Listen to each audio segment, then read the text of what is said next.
어서오세요. 여러분의 든든한 오후장 파트너 마감 스트레이트 문을 활짝 열도록 하겠습니다. 시작의 대응 난이도가 최상상상 구간을 지나가고 있습니다. 오전과 오후의 얼굴이 다르고 또 막판의 변동성도 커지고 있는 구간이기 때문에 어떻게 시장 대응하지? 오후장도 고민이네 라는 생각들 많이들 하셨을 텐데요. 그래서 저희가 평소보다 더 30분 일찍 찾아와서 마감까지 브레이크 없이 쭉 달려갈 겁니다. 여러 가지 이슈 냉철하게 분석을 해볼 거고요. 종목에 대한 매도 타이밍에 대한 고민까지 함께 해볼 겁니다. 자, 저희 준비한 내용 많습니다. 그 전에 시장의 위치부터 확인하시고 하나씩 풀어가 보겠습니다. 자, 지수 흐름부터 먼저 확인을 해보시죠. 오늘 상승권에서 양대 지수 출발을 했습니다. 지금 보시는 코스피 지수 역시 마찬가지였었는데요. 대형주가 버티는 시간이 그리 크지 않았습니다. 일제히 떨어지는 모습이 나왔다가 중국 쪽의 지표 상당히 쇼크 수준으로 부진하게 나왔죠. 이 구간에서 하락 전환, 나스닥 선물과 함께 밑으로 빠지면서 현재 하락권에서 움직임 나오고 있고요. 포인트로는 7포인트 가까운 조정 보이고 있습니다. SK 하이닉스가 2% 전후의 하락 흐름 현재 연출하고 있고 통신 3사가 일제히 하락권에서 움직이면서 업종 지수 2%대 하락률을 기록하고 있습니다. 자, 그래도 큰 폭으로는 빠지지 않고 이 정도 저점에서 지켜내는 모습이고요. 지수 보셨고 수급으로 넘어가 보도록 하겠습니다. 자, 수급 보시면은요, 기관과 외국인이 지금 매도 쪽으로 하루 만에 돌아서 있습니다. 금요일장에서는 매수세 뚜렷했다가 지금 돌아선 모습이고요. 특히 기관과 같은 경우는 금융투자 쪽에 상당히 많은 매물을 쏟아내고 있습니다. 연기금 쪽에서의 매수세는 유지가 되고 있지만 이 물량 상당히 강하면서 밑으로 빠져있다는 부분 체크해 보시고요. 외국인은 700억 원 정도의 매도 우위, 하지만 급격하게 늘어나는 구간은 아니라는 점도 수급상 특징으로 말씀을 드리도록 하겠습니다. 코스닥 이어서 보실까요? 그래도 단단히 버텨주고 있는 쪽은 코스닥입니다. 자, 코스닥 지수 장중에 1%대 단단한 상승폭이었었습니다. 그러나 866선에서 역시 11시 구간 기점으로 떨어지는 모습이었고요. 1% 미만의 상승률만 현재 지켜내고 있습니다. 0.4%의 상승률로 856선의 흐름이 나타나고 있는데요. 오전에 시총 상위주들 가운데 제약바이오주들에 속한 종목들의 흐름이 상당히 강하게 분출이 됐거든요. 하지만 이쪽에서 차익 실현 매물이 나오면서 전반적으로 꺾인 모습이 지금 지수상에서도 그대로 확인이 되고 있고요. 그나마 탑10 안에서 2차전지 관련주들은 선전을 하고 있는 그 위치입니다.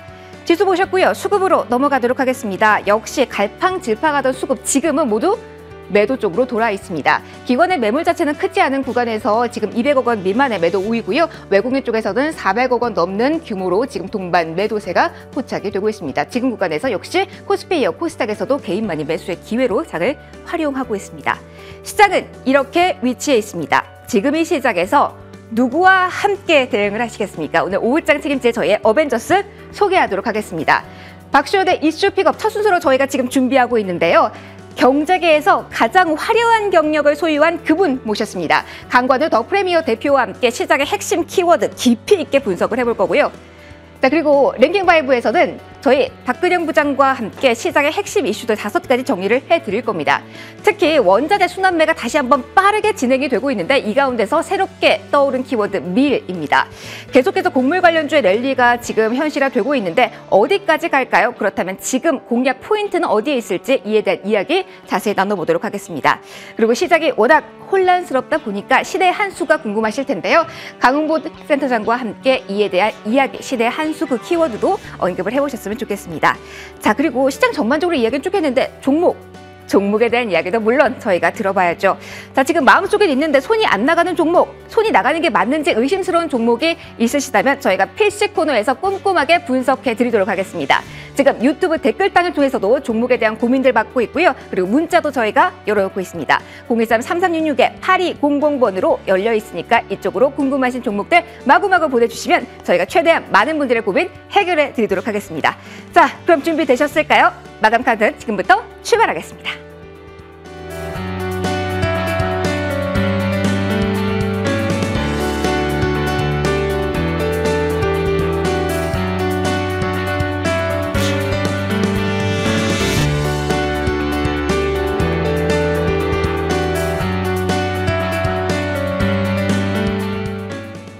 낮 12시 입속엔 점심, 머릿속엔 온통 주식 생각뿐인 당신. 편안하게 식사하면서 오후장 전략을 세워보세요. MTN 신규 프로그램 오후장 작전 타임. 까칠하지만 섬세한 상담. 시청자 고민 해결사 정재훈 어드바이저. 발로 뛰는 기업 분석. 시크릿한 종목 정보가 궁금하다면 김선윤 어드바이저. 이보다 더 싸게 살 순 없다. 극한의 저평가 종목만을 발굴한다. 허반석 어드바이저. 오후장 작전 타임과 함께 성공 투자를 경험하세요. 네, 마감 스트레이트는 박소연의 이슈 픽업으로 문을 이제 본격적으로 열도록 하겠습니다. 이 코너에서는 주로 이런 이야기를 해보려 합니다. 세계 경제에 대한 이야기들, 금리 인상이나 외환 시장, 경제 침체 이런 등등의 이슈를 주로 다루게 될 것 같습니다. 오늘의 키워드는 물가 쪽에 집중을 해봤는데요. 본격적으로 스타트 해보도록 하죠. 테크니컬 리바운드라는 용어를 먼저 써봤습니다. 여러분들 주식 투자 오래 해보신 분들은 다 아시겠지만 기술적인 반등 혹은 자율 반등이라고 이야기를 하곤 하죠. 주가의 변동성이 위든 아래로든 극심할 때 추세를 반대로 타서 3분의 1 지점까지 혹은 3분의 2 지점까지 오르는 그런 현상을 테크니컬 리바운드라고 말하는데요. 코스피가 연초 대비해서 한 13%, 12% 정도 떨어진 현재 상황입니다. 지난 금요일에 2% 넘게 올랐었고 오늘 오전에 한 1% 가까이 올랐으니 3분의 1 지점까지는 그냥 리바운드를 주면서 다시 빠지는 것일까요? 어쨌거나 이 기술적인 반등 그 순간이 너무나 찰나인 듯 보이는 요 며칠이었습니다. 그리고 시장은 다시 또 침체를 보이고 있는 그런 상황인데요. 가장 문제는 그놈의 물가입니다. 물가에 대한 이야기 본격적으로 나눠보죠. 올해 국내 소비자 물가지표 계속 올라가고 있는 흐름을 기사를 통해서 확인하셨을 겁니다. 지난 4월 수치가 4.8% 전년비였고요. 지금 이제 정부는 코로나19로 인해서 힘들어하는 우리 소상공인들을 위해서 추가 경정 예산을 풀어서 돈 더 주겠다고 하죠. 이렇게 되면 물가는 더 올라갈 수밖에 없는 상황입니다. 게다가 끝나지 않은 우크라이나 사태, 그로 인한 원자재 가격의 급등, 이로 인해 물가는 5월에 전년비 한 5%를 넘게 찍을 거다. 이거 확실시 된다라는 이야기가 나오고 있는 상황입니다. 우리만 그런가요? 해외도 마찬가지죠. 미국이 지난 4월 소비자 물가가 8.3% 전년비 올랐습니다. 시장 전망을 상회하는 수치였고요. 유로존, 그렇게 성장이 더딘 그 유로존에서도 6개월 연속 최고 수준의 소비자 물가 지표가 나옵니다.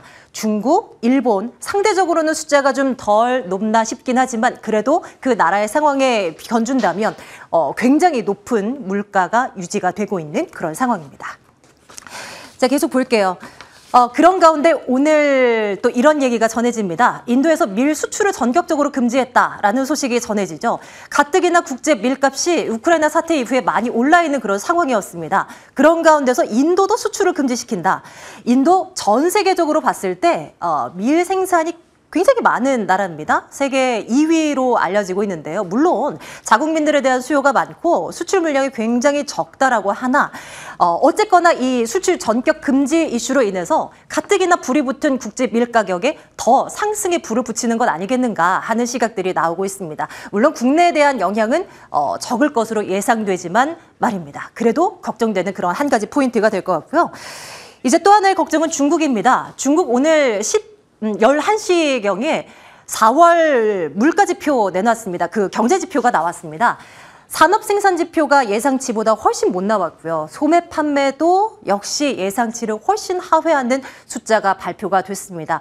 중국 상하이시를 한 달 반 넘게 봉쇄 조치를 취했으니 이 같은 결과가 나온 것은 불보듯 뻔한 일이었겠지만 그런데도 그 결과를 안고 시장은 실망하고 덩달아서 국내 시장도 하락의 빌미를 또 잡았다는 듯이 상승폭을 다 반납하고 말았습니다. 오늘부터 상하이시 일부 지역은 일부 오프라인 마트, 이 미용실 등심으로 영업을 허용한다라고는 하나 이 같은 본격적인 이 공장 재개 소식이 언제 들려올지는 모르겠습니다. 어쨌건 봉쇄가 일부 해제된다는 것은 긍정적인 이슈이긴 하죠.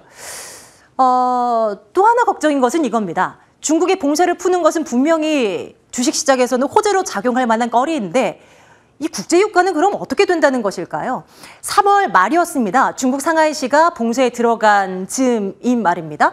그런데 그 이후로 유가가 그렇게 튀지 않았던 것은 세계 가장 큰 공장이 가동을 멈췄으니까 국제유가의 수요도 많지 않을 것이다라는 전망하에 유가가 그렇게 튀지 않았었습니다. 그런데 다시 중국 상하이시가 봉쇄가 풀리고 공장이 가동된다면 유가가 또 올라갈 거 아니냐? 그러면 또 물가 상승 압박이 전 세계적으로 나타나는 것이고 금리 인상 속도는 더 빨라질 수밖에 없다. 이런 맥락으로 우리는 예측을 해볼 수도 있겠습니다. 다음 보실까요? 자, 이제 이번 주에 우리가 관심을 가져야 할 포인트는 이것이 아닐까 싶어요. 파월 의장의 연설이 예정되어 있습니다. 지난달 초쯤에는 75bp 금리 인상은 배제한다. 뭐 이런 얘기가 나왔었는데요. 지난 주말이었던가요? 라디오 매체를 통해서 파월 의장은 금리를 조금 더 일찍 올렸어야 했다라는 어떤 반성의 목소리를 내비치기도 했습니다. 과연 이번 공식 석상에서는 어떤 얘기가 나올지 궁금한 대목입니다. 자, 이제 물가 그리고 경기 상황, 뭐 각종 우리 주식시장에 영향을 줄 만한 거리들을 한번 짚어보려 합니다. 잠시 돌아오겠습니다.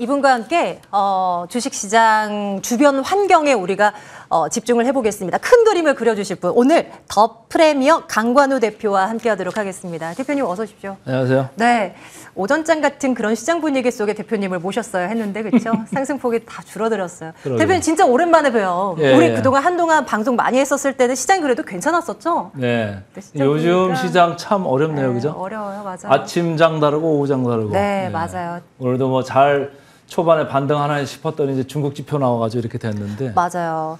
중국 경기 둔화 우려감이 이 지표로 인해서 다시금 또 고개를 또 들고 있는 것 같아요. 산업 생산 지표, 소매 판매 2년 만에 최악이라고 대표님 그렇게 얘기를 하는데 뭐 예상했던 바긴 하나 또 이제 수치를 확인하자 이제 시장은 또 실망하는 눈치입니다.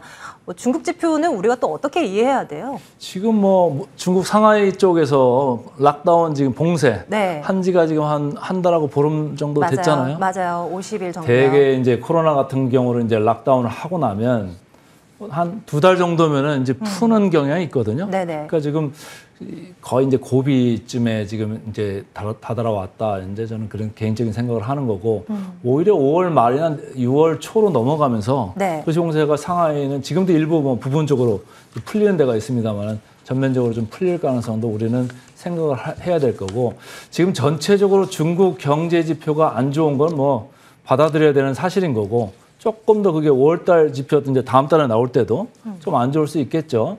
그러나 지금 주식시장에는 어느 정도 상당히 그 반영을 하고 있는 상태고 지금 우리나라 주가지수가 2,600선에 와 있잖아요.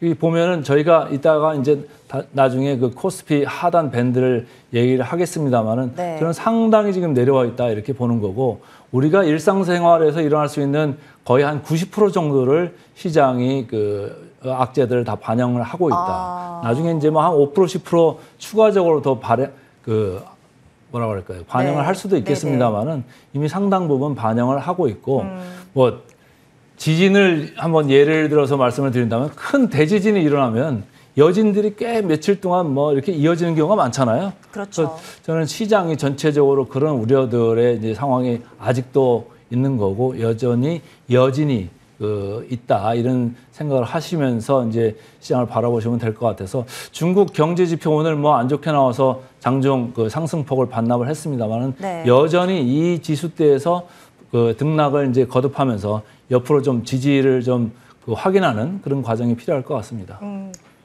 그 생각하시는 지수의 밴드 하단 부분까지 이제 내려와 있는 상황이다라는 말씀에 조금 위안을 삼아 봅니다. 이제 잠시 이제 국내 시장에 대한 구체적인 얘기를 또 나눠볼 거고요. 무엇보다도 시장의 관심은 또 미국의 물가 지표 아니겠습니까? 인플레이션에 대한 우려가 뭐 그 어느 때보다도 높습니다. 뭐 한 두어 달 전까지만 해도 뭐 CPI가 나오면 고점 나왔다. 이거 이제 피크아웃 된다. 뭐 이런 얘기가 나왔다가 또 며칠 뒤면 아니야 이거 다시 보니까 아닌 것 같아 뭐 이런 식으로 해석하기 또 뭐 의견들이 그냥 매일매일 바뀌는 것 같기도 한데요. 네. 일단 미국 인플레에 대해서 어떻게 생각하세요? 지금 뭐 미국 인플레에 대해서 3명한테 좀 물어봐야 돼요. 첫 번째는 네. 페드 의장한테 좀 물어봐야 되고 네네. 두 번째는 지금 러시아 우크라이나 전쟁하고 있어서 푸틴한테 좀 물어봐야 되고 언제 네. 끝날 건지 언제 끝날 거냐. 병원에는 진짜 들어가는 건지 네. 물어봐야 되고 네. 세 번째는 이제 시진핑 중국 맞아요. 최고 네. 네. 책임자한테 물어봐야죠. 네. 그 세 명이 지금 전 세계 인플레이션을 좌지우지하고 있는 이런 상황인 것 같아서 첫 번째 그 페드 관련해서는 말이죠.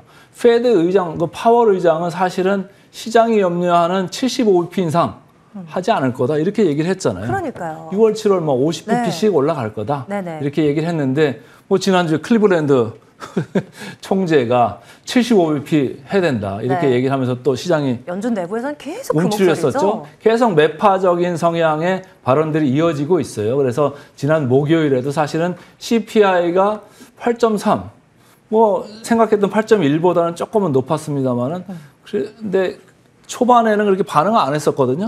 근데 당일날 사실은 네. 코인 이슈 때문에 네. 목요일 그 미국 시장에서는 엄청나게 폭락을 했던 거고 금요일날은 다시 그 폭락 이상으로 이제 반등을 하면서 끝내서 우리 시장 오늘 뭐 좋을 거라고 생각했는데 초반에 좋았다가 지금 중국 경제 지표 때 이런 거고. 그래서 그 미국의 CPI는 어느 정도 지금 8%를 유지를 하고 있고 앞으로 여기서 더 올라갈 거냐라고 보면 그건 아니고 여기서 어느 정도 옆으로 가든지 아니면 서서히 내려갈 국면이 있는 거 아니냐 이런 생각을 하고 있어요. 왜? 두 번째, 세 번째 제가 말씀드릴 포인트가 이런 겁니다. 두 번째 포인트가 러시아 우크라이나 전쟁의 장기화. 네. 얼마나 장기화될 거냐 이거잖아요. 근데 더 장기화되면 그 8%대가 계속 유지할 수 있는 건데 충분히요. 이게 만약에 뭐 5월 말이나 6월 초나 돼가지고 어느 순간에 이게 마무리 국면으로 간다. 네네. 그러면 거기서 서프라이즈가 좀 있을 수 있는 거고 세 번째 포인트 중국의 도시 봉쇄가 상하이 아까 제가 말씀드렸습니다만은 한 보름이나 뭐 지나고 아니면 6월 초경 돼가지고 도시 봉쇄가 풀리는 모습들이 나오면 지금 공급망에 이슈가 있어가지고 물가가 팍 뛴 거 아니에요?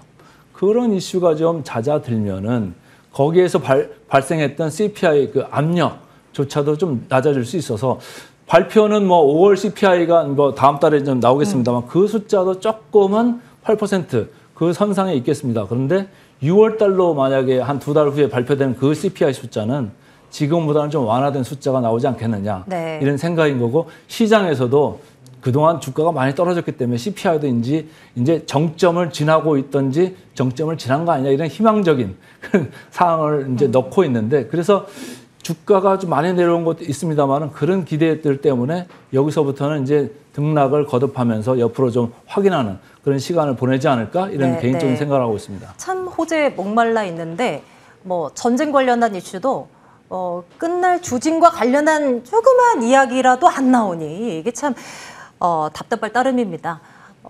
그러면 이제 그 연준에서 자이언트 스텝 0.75%포인트 금리 인상에 대한 뭐 우려감 막 이런 것들은 좀 접어둬요? 어떻게 봅니까? 근데 뭐 계속적으로 지금 저는 어떻게 네. 이해를 하고 있냐면은 연준의 그 원래 매파적인 사람이 이렇게 많지 않았었잖아요. 네, 네. 휘두르기파적인 사람들이 대다수였던 사람들이 계속 매파적으로 바뀐 게 뭐냐면 시장하고 나는 소통을 하는 과정 아니냐 이렇게 좀 이해를 하고 있어요. 그리고 거기에 의장이 계속적으로 뭐 50bp 인상만 얘기하고 있고 75bp는 염두에 두고 있지 않다 이런 얘기를 했잖아요. 그 왜 그렇게 얘기를 하냐면은 저는 이런 거예요. 6월 달, 7월 달에 50bp를 올리고 또 6월 달에 시작하는 게 뭡니까? 양적 긴축이잖아요. QT. 네. QT라고 하는 양적 긴축을 475억 원부터 시작을 해요. 그런 다음에 3달 지나가지고 이제 950억 달러를 이제 하는 거잖아요. 네, 매달. 네. 근데 그 양적 긴축을 한다는 것 자체가 이미 금리를 한 25bp 올리는 거랑 거의 비슷한 효과를 낼 거다. 이런 생각을 한다고 보면은 파월 의장이 50bp를 올린다고 했습니다만 실질적으로는 이게 75bp를 올리는 효과가 네. 내재돼 있기 나타나는 때문에 거군요. 굳이 75bp를 안 올려도 되는 거예요. 그러니까 어쨌든 75bp를 올린다고 만약에 다음 FOMC에서 발표를 하면은 상당히 부정적인 그 여파가 있을 텐데 네. 50bp 올라간다고 하면은 이미 이전 FOMC에서 얘기했던 정도 다 알고 만 있으니까요. 다 알고 있고 모든 사람이 다 알고 있고 주가에도 반영돼 있고 미국 국제 수익률에도 다 반영돼 있는 수준이기 때문에 그때부터는 좀 바닥을 잡는 그런 국면이 있지 않을까라는 생각이에요. 그 대신 이게 바닥을 잡았다고 해서 작년에 보여줬던 이렇게 V자 반등 이런 건 아닌 것 같고 네. 금리가 어차피 올라가잖아요. 안 올라가는 금리는 아니거든요. 그러니까 금리가 올라가면은 할인율이 높아져서 성장주나 이렇게 할인을 많이 받는 회사들이나 이런 업종들의 주가는 좋을 수가 없어요. 그래서 그때부터는 조금 주식을 잘 골라서 그 종목별이나 업종별 선별적인 대응인 거지. 네. 그럼 뭐 바닥을 친다고 해서 예전에 보여줬던 V자 반등 그거는 쉽지 않을 거다 이렇게 생각하고 있습니다. 말씀 들어보면서 대표님의 이제 투자 방향이 좀 잡히는 것 같아요. 지수는 이제 하단까지 내려와 있고 네. 다 올라가는 거 절대 아니고 반등이 나온다고 해도 조금이지만 옆으로 기지만 성장주보다는 뭔가 실적 나오는 좀 굵직한 기업들을 위주로 한번 보라라는 이제 맥락으로 드리는지 계속 한번 끌어내 보겠습니다. 이제 국내 이야기로 좀 해볼게요, 대표님. 네.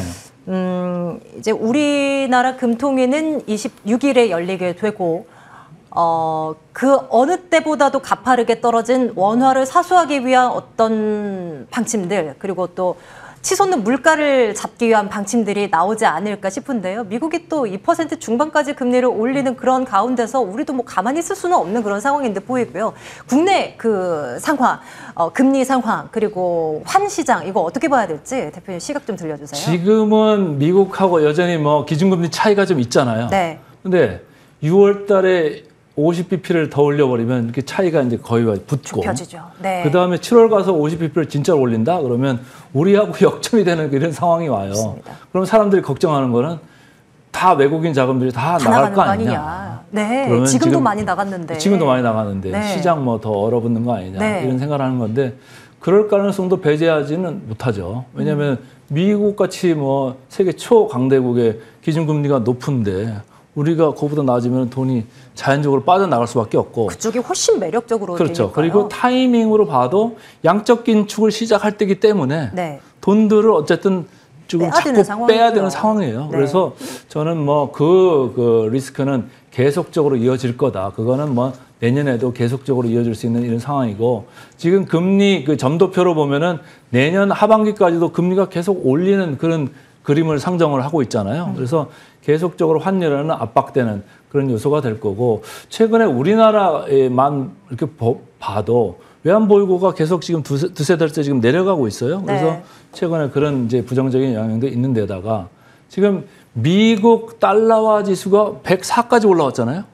상당히 높은 수준입니다. 그래서 이게 우리나라만 해당되는 상황이 아니고 전 세계 거의 공통으로 해당되는 상황인데 위안화 지수, 위안화 이제 달러 대비 그걸 봐도 최근 뭐 2달, 3달 동안 엄청 급격하게 절하가 됐고 일본의 앵화도 예전에는 이렇게 막 지수 흔들리고 전 세계가 불안하면은 안정통화 뭐 이래 가지고 엔화를 많이 좋아들 했었는데 네. 최근에는 그런 게 싹 없어지면서 뭐 앵화가 거의 130 떨어져도 이렇게 떨어질 수가 없죠. 이 수준까지 와 있고 더불어서 뭐 이머징 마켓 통화들은 뭐 같이 가는 이런 분위기라 한국의 원화 뭐 엄청나게 지금 같이 이렇게 압력을 받아가지고 1290 언저리까지 갔다가 약간 밀렸습니다만은 네. 1300을 과연 뚫고 올라갈 거냐 이게 시장의 근심거리고 관심거리인데 오늘 뭐 그 하는 총재하고 뭐 네.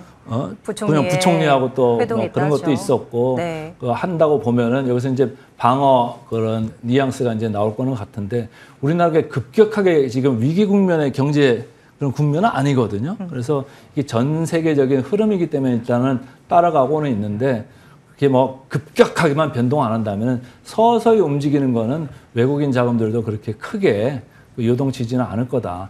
과거에 외환이 문제됐던 거는 급격한 변화잖아요.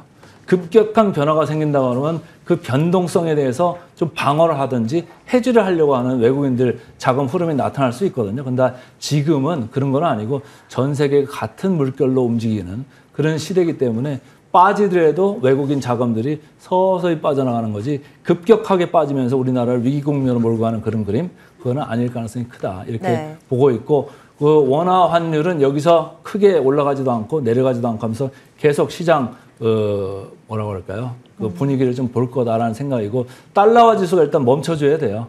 104에 가 있는데 이게 뭐 근데 금방 멈출 것 같지는 않아서 좀 계속 달러 강세, 기타 통화 약세 이런 분위기는 이어질 것 같습니다. 주식시장에서 제일 싫어하는 단어가 있잖아요. 불확실성, 그리고 급변동, 특히 외환시장은 변동성이 큰 걸 정말 싫어라 합니다. 이런 것들 좀 잘 체크를 해봐야 되겠죠. 앞서서 이제 뭐 시장의 반등이 어느 정도 뭐 좀 나오고 저점이 좀 확인이 된다고 하더라도 성장주들은 뭐 크게 이제 뭐 좋지는 않을 거다. 뭐 이런 말씀을 해주신 것 같아서요. 네. 또 우리 개인 투자자분들은 또 주식하면 기술주 성장주고 주식은 한 방이고 미래를 먹고 가는 거고 뭐 이렇게 또 생각하는 분들 많지 않습니까? 올 한 해는 좀 달라져야 된다는 얘기를 너무나 많이 들어서요. 성장주에 대한 생각은 좀 정말 다르게 해야 되는 건가요? 지금 기본적으로 이제 기업의 주가를 결정하는 요소를 한번 보셔야 돼요. 두 가지로 저는 보는데 하나는 기업의 이익, 성장세고 하나는 금리, 할인율 추이라고 봐요. 근데 작년 같은 경우만 해도 미국 기준금리가 거의 0%에 붙어 있었잖아요. 지금 벌써 2% 이제 중반을 향해서 네. 가려고 하는 생각이고 뭐 연말이면 3%까지 간다고 하니까 할인을 하는 그게 0% 있다가 3%대로 올라온 거예요. 상당히 할인 폭이 커졌잖아요. 그러면은 주가가 성장주가 견딜 수 있으려면은 성장을 많이 해주면 돼요. 그렇죠. 네. 네. 성장을 많이 그것을 해주면 상쇄할 만큼의 상쇄할 성장이요. 만큼. 네. 근데 상쇄할 만큼이 아니고 밸류에이션은 이미 너무 올라가 있던 거에 대해서 아 할인율에 대해 우리서 너무 등한시했구나 지금 네. 생각을 하면서 주가가 내려오는 건데 지금 한번 그 화면을 한번 숫자를 한번 보실게요. 네. 빵 주식을 제가 숫자를 하나 뽑아왔는데 지금 메타 플랫폼이 PER이 17, 애플이 25, 네. 아마존 65, 넷플릭스 17, 알파벳 20배예요.